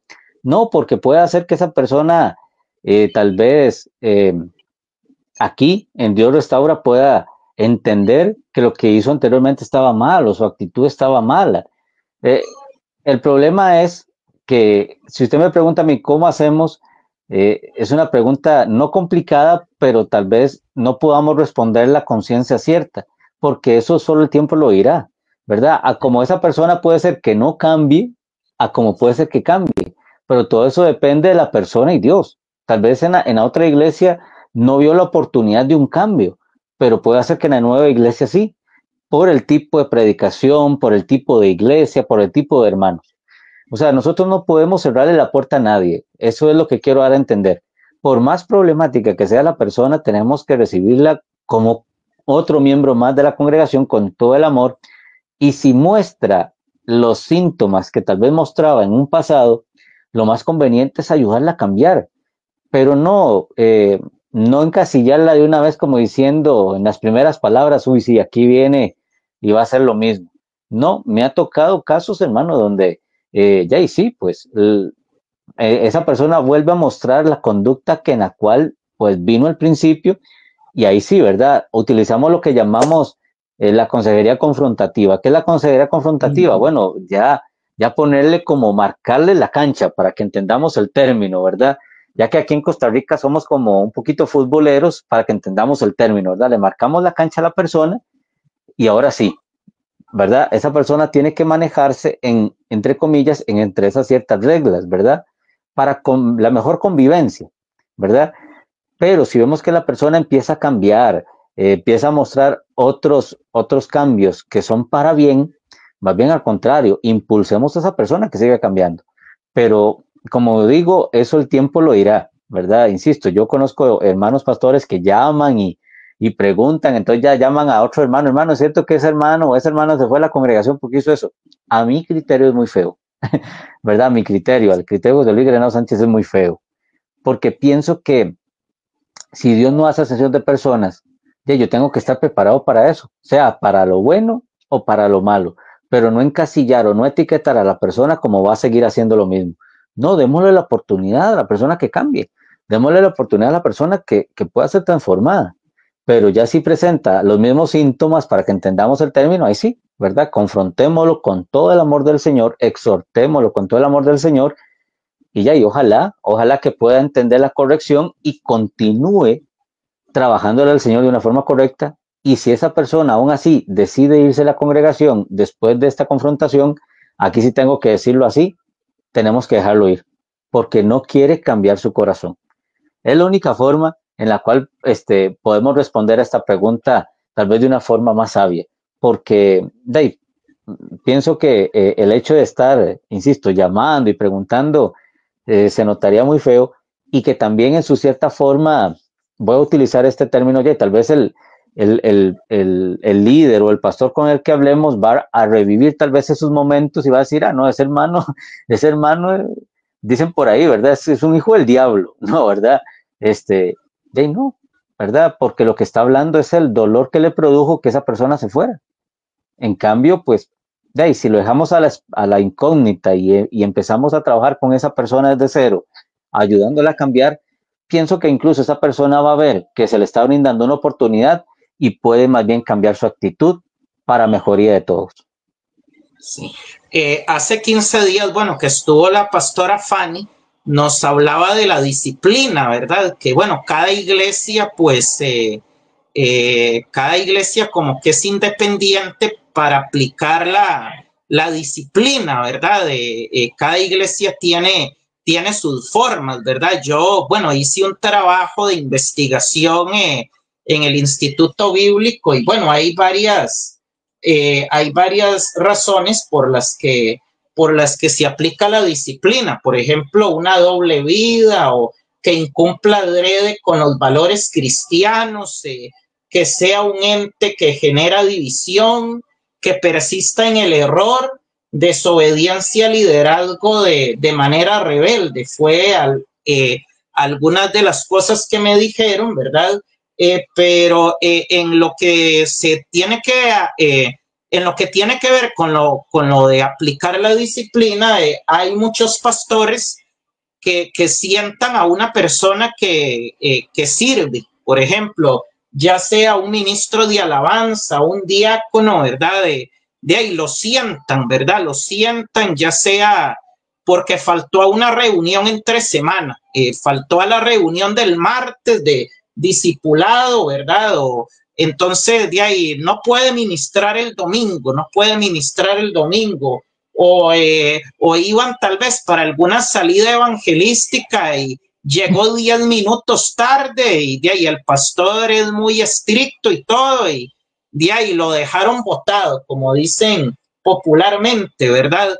Entonces, en estos casos de aplicar la disciplina, hay casos donde el castigo es excesivo y hay un cierto grado de autoritarismo a la hora de aplicar la disciplina. O sea, yo sé que hay casos en los que tal vez la persona cayó en un pecado, ya sea de fornicación o ya sea de adulterio, y obviamente la disciplina tiene que buscar la restauración de la persona, no la condenación, sino la restauración.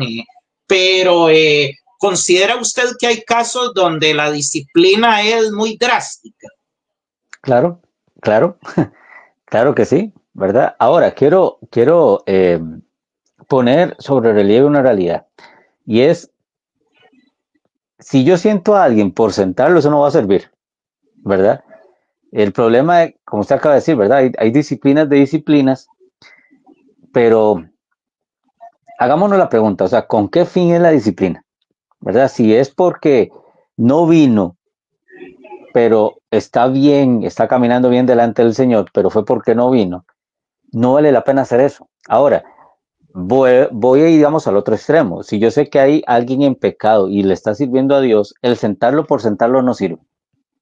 Sí hay que quitarle ese privilegio porque lo está haciendo de una forma deshonrosa, pero no es solamente decirle, mire, siéntese por 3, 4 meses y no, es en ese proceso de sentarlo, nosotros, como dice Gálatas, nosotros los que somos espirituales, levantémoslo, exhortémoslo de una forma espiritual también.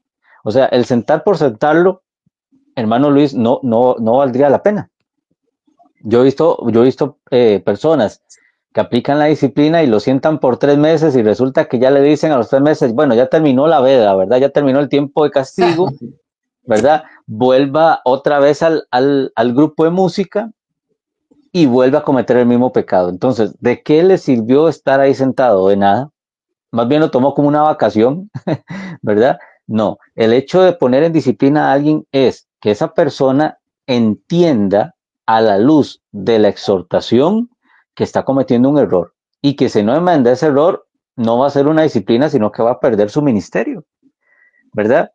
Por eso es que cuando hablamos de disciplina, el mismo Señor nos dice que al que toma como hijo lo disciplina. La disciplina no es un castigo doloroso, sino al contrario, es darle una conducta al creyente para que no vuelva a cometer la falta.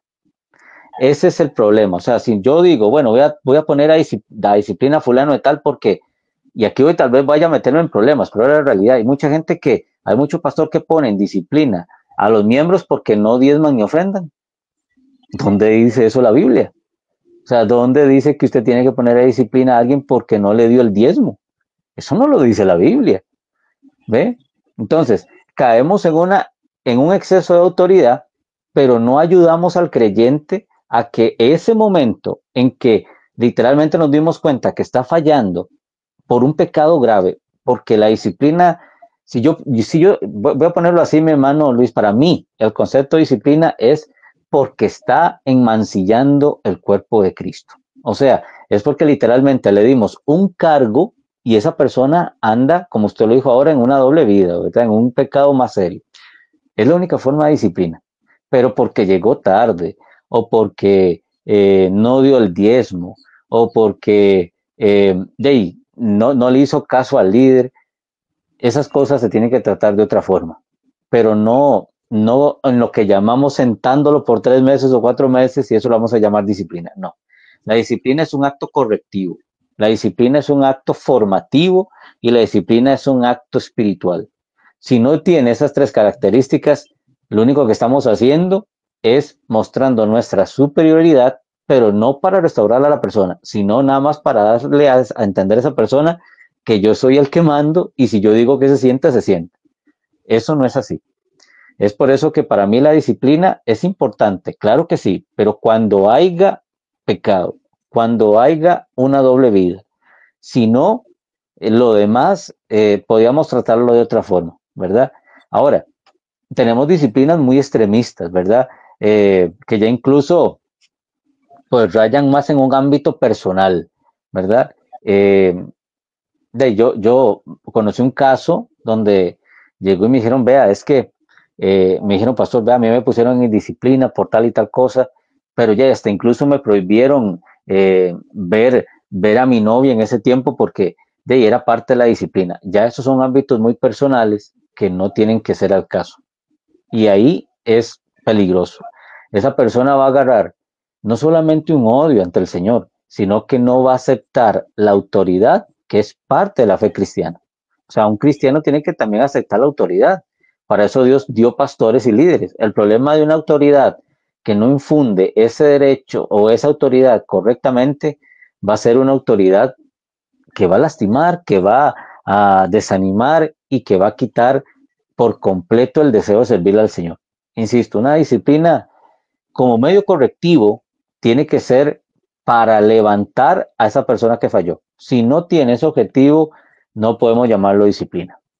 Sí, una pregunta, en qué digamos, cuáles son como los pasos o los mecanismos para una correcta disciplina y una correcta restauración? ¿Qué implica? No sé si consejería cada cierto tiempo con el pastor o reuniones o no sé, ministraciones, dejarle algunas tareas de leer versículos bíblicos, ¿verdad? Tal vez porque nunca he estado en esa situación, ¿verdad? Pero ¿qué implica, digamos, una disciplina para restaurar a una persona? Sí, como te dije anteriormente, ¿verdad? Una disciplina, por sentar a alguien no es disciplina.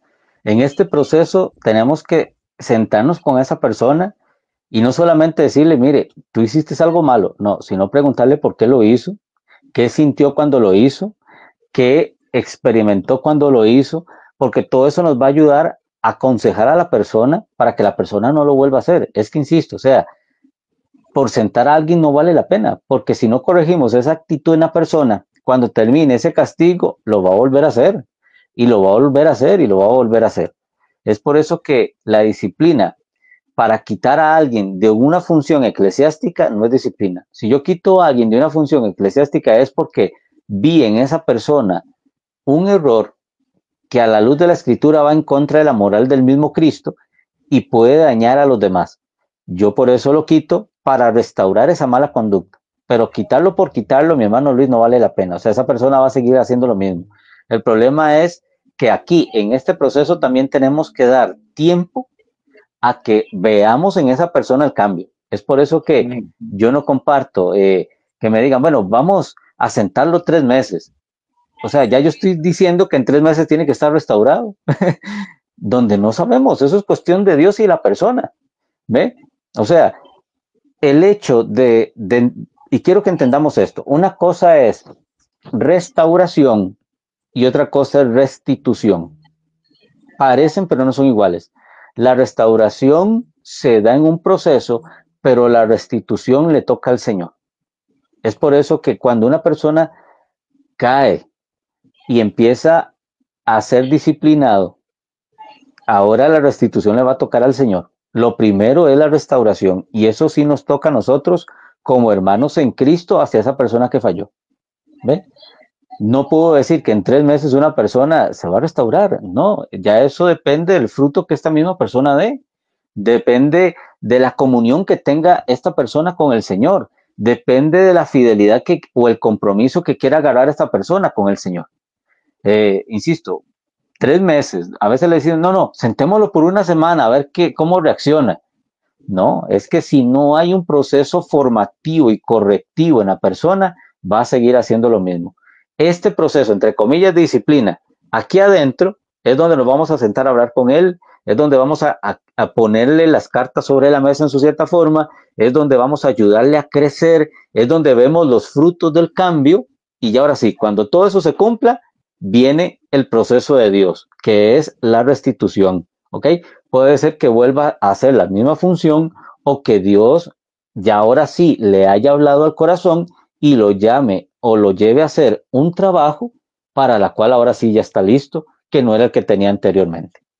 Sí, o lo mismo, tal vez, bueno, ese proceso me imagino que tiene que ser privado entre la persona y el pastor, ¿verdad? Que no, claro. Es que fulanito está en disciplina, fulanito de tal, ¿verdad? Entre la iglesia, me imagino que tiene que ser algo que se maneja privado. Claro, de hecho que eso sí es un trabajo personal, ¿verdad? Es un trabajo meramente con la persona que falló. Aquí quiero ser muy sincero. Hay en iglesias lo que llamamos grupo de intercesión, ¿verdad? Y yo sé que aquí se van a reír, ¿verdad? Pero si yo llamo al grupo de intercesión y digo, mire, es que yo los llamo hermanos porque viera que fulanito de tal cayó en pecado. Y yo los llamo a ustedes para que se den cuenta del pecado y estemos orando por esa persona, ¿ok? Y resulta que después de que yo llamé, a la media hora me está llamando otro hermano que no pertenece al grupo de intercesión y me dice, uy, pastor, ¿es cierto que el hermano fulano de tal falló? Ese es el cuidado que hay que tener. La restauración es personal. O sea, el trato de la persona en disciplina es personal, en un acto de confianza, en un acto en el cual la persona pueda reconocer su falta y yo como persona confiable delante de él ni siquiera puedo comentar esto con nadie más, solo conmigo mismo. ¿Por qué? Porque el problema es que si todo el mundo se empieza a dar cuenta, esa restauración no se va a lograr. Por eso es que es algo personal. Es de mi persona como pastor con esa persona que falló, en un proceso correctivo y formativo. ¿Ve? Pero si ya empezamos a tener o involucrar a otras personas, tenemos que aclararles algo. Y es que esto es personal y que hay de aquel que lo filtre por cualquier otro lado, porque como dice el dicho, que Jehová lo reprenda, ¿verdad? Porque se está rompiendo la confianza de la persona que quiere levantarse. Y eso, mi hermano Luis y hermanos que nos ven, es muy sagrado. Pienso que esta corrección tiene que ser personal y muy personal. Pastor, y ya la última pregunta, bueno, ¿qué considera usted que están haciendo bien los pastores, verdad? Porque yo conozco casos donde se trabaja muy bien a nivel de los grupos en casa y consolidación y cómo integrar a la gente, ¿verdad? Pero es la gente la que no da el do de pecho, por así decirlo, ¿verdad? Conozco casos donde de ahí se han intentado levantar células, ¿verdad? Para los nuevos convertidos y, bueno, se les llama por teléfono, pero de ahí la persona no, no, no, no puedo ir entre semana porque entre semana, ¿qué va? Trabajo hasta las 8 de la noche y me queda muy difícil y todo. Bueno, ya se cambia el día del grupo en casa o de la célula para el sábado. No, hermano, es que el sábado no puedo ir porque tengo que ir a la feria y después tengo que lavar el carro y de ahí se me dificulta, ¿verdad? Y he visto como que la gente ahorita, no sé si será por la tecnología o qué, ¿verdad?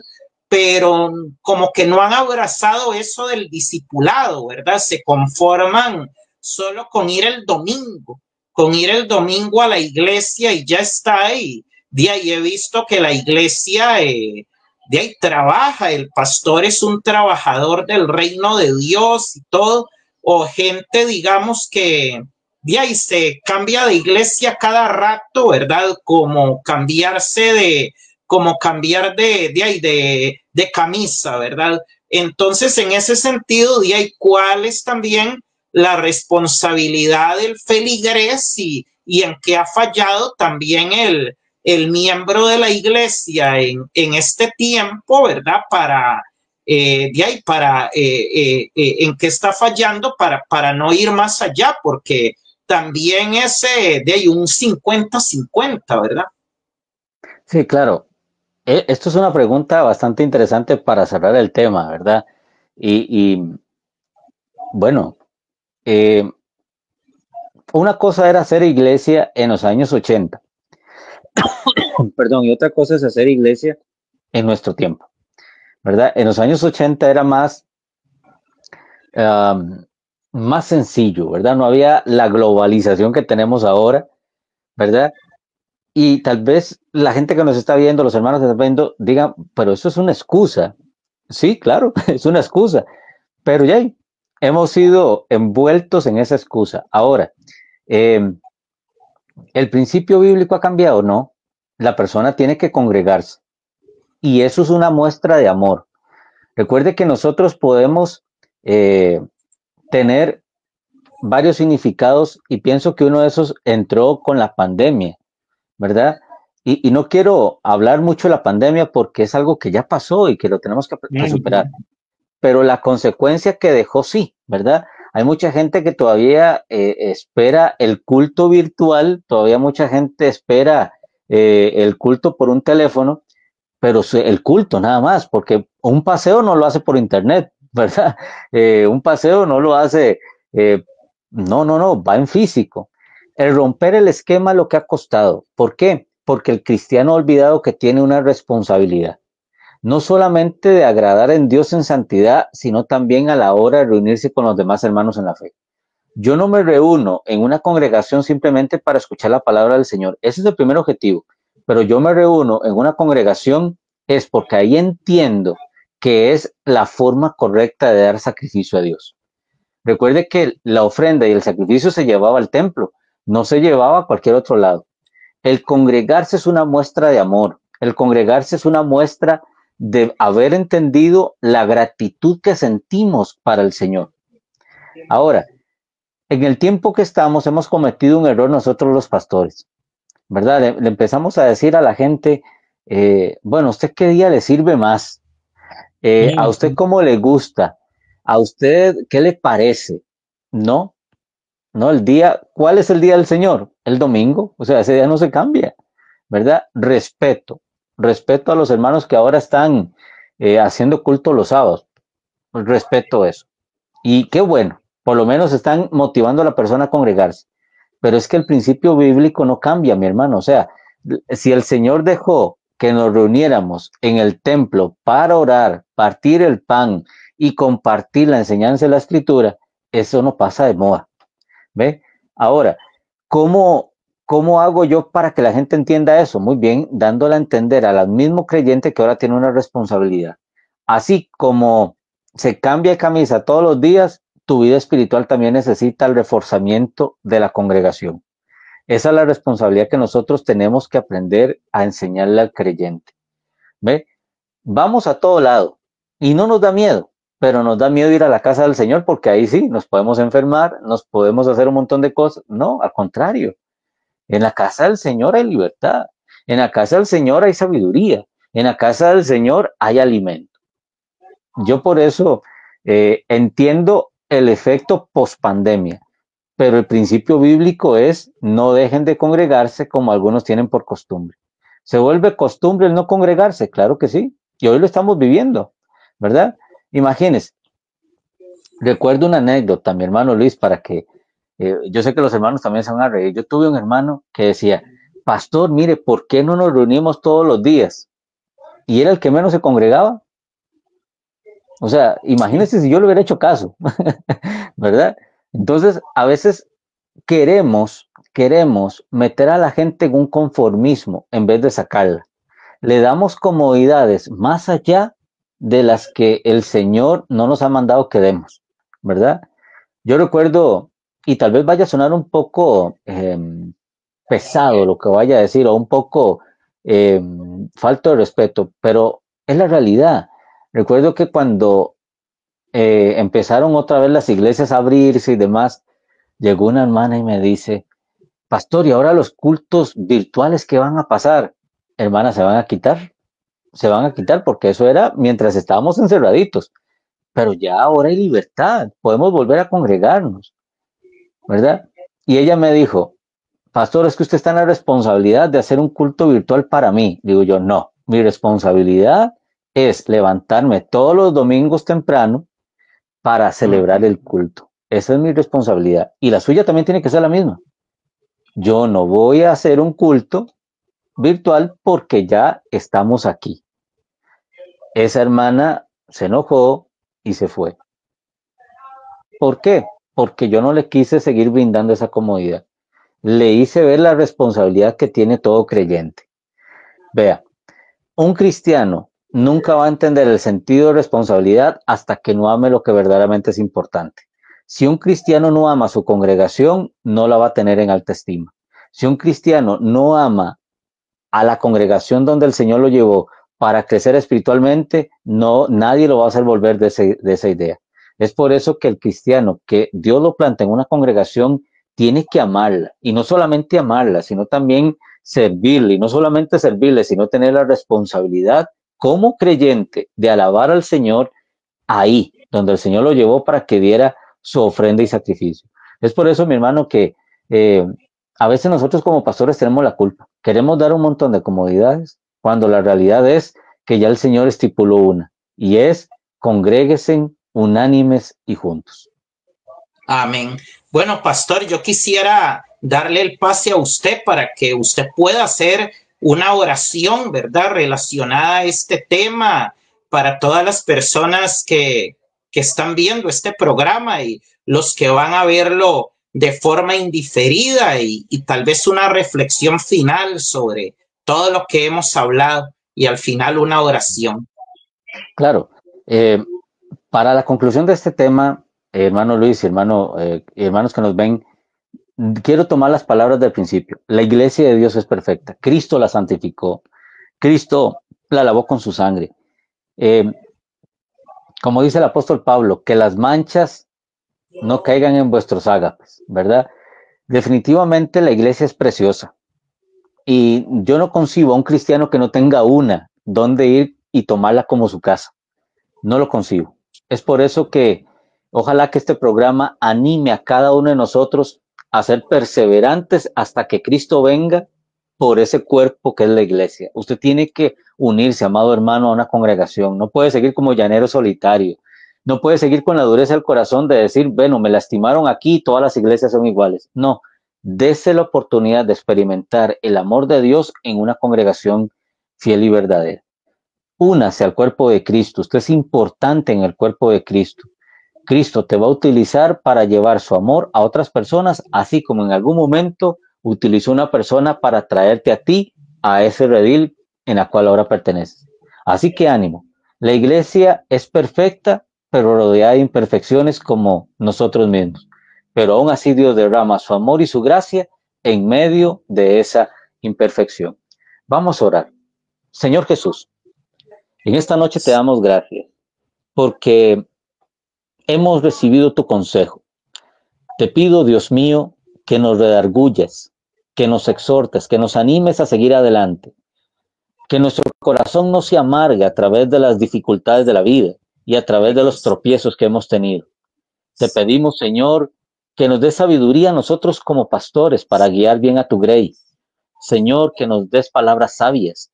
Señor, que nos pongas en el corazón no solamente ese querer, sino el hacer, ese hacer que lleva a ser más discípulos. Márcanos con tu amor, séllanos con tu Espíritu Santo y fortalécenos en la fe, Señor, en este tiempo en el cual Satanás ha cegado la vista de muchos y ha querido enfriar el amor de otros. Te pido, Dios mío, que nos establezcas, Señor, y que utilices nuestras manos, nuestros pies para llevar el mensaje de esperanza a todo aquel que necesita. Gracias, Señor, en el nombre de nuestro Señor Jesucristo. Amén y amén. Amén y amén, pastor. Y si alguien no se está congregando en ningún lado, pues sería bueno darle la dirección de la iglesia Dios Restaura, donde podemos encontrar la iglesia Dios Restaura. Claro, bueno, la iglesia Dios Restaura se encuentra en San Ramón de la Unión, en la provincia de Cartago. Ahora, usted pone, por ejemplo, en el Waze, pone calle Limburgia y lo deja en el puro portón de la congregación. Nuestras reuniones, si usted me permite también decir esta información, mi hermano Luis, nuestros cultos son los miércoles a las 7 de la noche, que es estudio bíblico, y los domingos a las 10 de la mañana es el culto general. Si usted no tiene donde congregarse, pues será bienvenido, ¿verdad? Y si usted tiene donde congregarse, vea, le voy a dar un consejo, el domingo levántese temprano, póngase el mejor vestido, vaya con la carita fresca y vuelva otra vez a casa, porque el Señor te está esperando. Amén, gloria a Dios. Bueno, pastor, ha sido una verdadera bendición compartir con usted en estas casi 2 horas. Muchísimas gracias, como siempre, por habernos acompañado.